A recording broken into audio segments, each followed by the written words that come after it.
आज हम दोस्त कॉमन नेम पढ़ेंगे इथर फंक्शनल ग्रुप का। यहाँ पर देखिए दोस्त, आज हम लोग इथर फंक्शनल ग्रुप का नाम लिखने जा रहे हैं। इसी को हम लोग नॉमेनक्लेचर ऑफ इथर कहते हैं। तो देखिए दोस्त, कॉमन नेम का दूसरा नाम है ओल्ड नेम। तो पहला कंपाउंड है हमारा दोस्त ये। तो हम लोग जाने दोस्त CH3 को मिथाइल बोलते हैं और इस CH3 को भी मिथाइल बोल रहे हैं। यहाँ पर दो मिथाइल ग्रुप लगा हुआ है, तो दो मिथाइल ग्रुप के लिए लिख दिए हम डाई मिथाइल। ये हो गया हमारा डाई मिथाइल और ये हमारा डाइवैलेंट ऑक्सीजन एटम है जिसको हम लोग ईथर फंक्शनल ग्रुप बोलते हैं। यहाँ पर लिख दिए हम लोग ईथर। तो जिस तरह दोस्त बॉयज और गर्ल्स के बीच थोड़ा सा गैप होता है, उसी तरह कॉमन नेम में अल्काइल ग्रुप और इथर ग्रुप के बीच हमेशा थोड़ा सा गैप देना है। तो इस कंपाउंड का कॉमन नेम हो गया डाइमिथाइल ईथर। अब दोस्त नेक्स्ट एग्जांपल में आते हैं। नेक्स्ट एग्जांपल में ये हमारा इथाइल ग्रुप है और ये भी हमारा इथाइल ग्रुप है। यहाँ पर इथाइल ग्रुप दो है, यहाँ पर लिख देंगे हम लोग दोस्त डाई इथाइल। यहाँ पर लिख दिए हम डाई इथाइल और ये हमारा डाइवैलेंट ऑक्सीजन एटम है जिसको ईथर फंक्शनल ग्रुप बोलते हैं। यहाँ पर लिख दिए हम लोग ईथर। तो इस कंपाउंड का कॉमन नेम हो गया आपका डाइथाइल ईथर। अब हम लोग दोस्त नेक्स्ट एग्जांपल में आते हैं।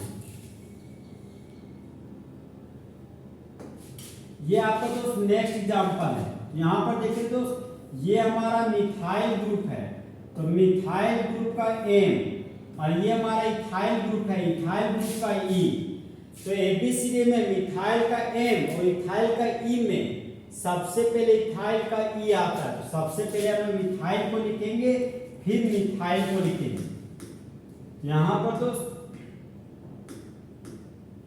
इस कंपाउंड का नाम हो गया इथाइल मिथाइल ईथर। यहाँ पर लिखिए हम इथाइल मिथाइल ईथर। अब हम दोस्त नेक्स्ट एग्जांपल में आते हैं। नेक्स्ट एग्जांपल में हमारा दोस्त ये हमारा इथाइल ग्रुप है और ये हमारा आइसोप्रोपाइल ग्रुप है। जहां पर इथाइल ग्रुप का E और आइसोप्रोपाइल ग्रुप का I लिए। तो इथाइल ग्रुप का E और आइसोप्रोपाइल का I में ABCD में सबसे पहले इथाइल का E आता है। तो सबसे पहले हम दोस्त इथाइल को लिखेंगे। सबसे पहले हम लोग इथाइल को लिखें, ये हो गया दोस्त इथाइल।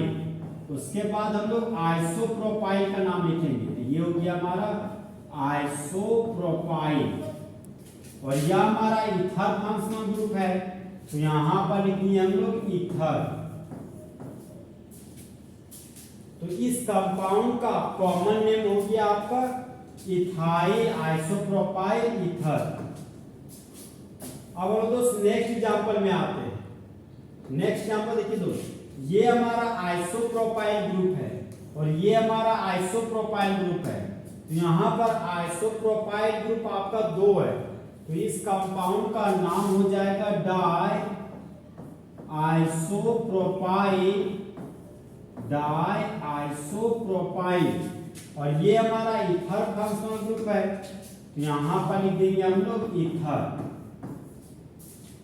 तो इस कंपाउंड का कॉमन नेम हो गया आपका डाई आइसोप्रोपाइल ईथर।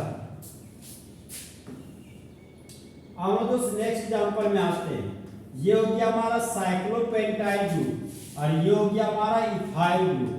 तो साइक्लोपेंटाइल का C लिए और इथाइल ग्रुप का E लिए। तो साइक्लोपेंटाइल का C और इथाइल का E। तो ABCD में सबसे पहले साइक्लोपेंटाइल का C आता है, उसके बाद इथाइल का E आता है। तो सबसे पहले हम दोस्त साइक्लोपेंटाइल लिखेंगे, फिर इथाइल लिखेंगे, उसके बाद अंतिम में इथाइल लिख देंगे। तो इस कंपाउंड का नाम हो जाएगा साइक्लोपेंटाइल इथाइल और यह हमारा दोस्त डाइवैलेंट ऑक्सीजन है जिसको ईथर फंक्शनल ग्रुप बोलते हैं। तो यहां पर लिख देंगे ईथर। तो इस कंपाउंड का कॉमन नेम हो गया हमारा साइक्लोपेंटाइल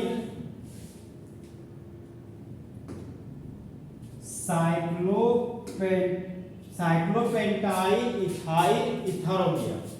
अब देखिए दोस्तों नेक्स्ट एग्जांपल था, ये हमारा बेंजीन का रिंग है, यहाँ पर लिख दिए बेंजीन का रिंग और बेंजीन के रिंग पर लगा हुआ है मिथॉक्सी ग्रुप। तो ये CH3 ग्रुप है, CH3 ग्रुप का नाम है मिथाइल ग्रुप, तो यहाँ पर लिख दिया मिथाइल ग्रुप। और ये हमारा फिनाइल ग्रुप, तो यहाँ पर लिख दिए हम लोग फिनाइल ग्रुप। तो फिनाइल का P और मिथाइल का M, तो ABCD में मिथाइल का M पहले आता है, उसके बाद फिनाइल का P आता है। तो सबसे पहले हम लोग दोस्त मिथाइल को लिखेंगे, फिर हम लोग फिनाइल को लिखेंगे। ये हो गया हमारा मिथाइल फिनाइल। और इस डाइवेलेंट ऑक्सीजन एटम को ईथर बोलते हैं, तो यहां पर लिखिए हम लोग दोस्त ईथर। तो इस कंपाउंड का कॉमन नेम हो गया आपका मिथाइल फिनाइल ईथर। तो इस तरह हमारा दोस्त फुल एचडी में कॉमन नेम ऑफ ईथर खत्म हुआ। तो दोस्त जले हुए को आग और बुझे हुए को राख कहते हैं, और जो राख को बारूद बनाते हैं उसे ही मासूक मार कहते हैं।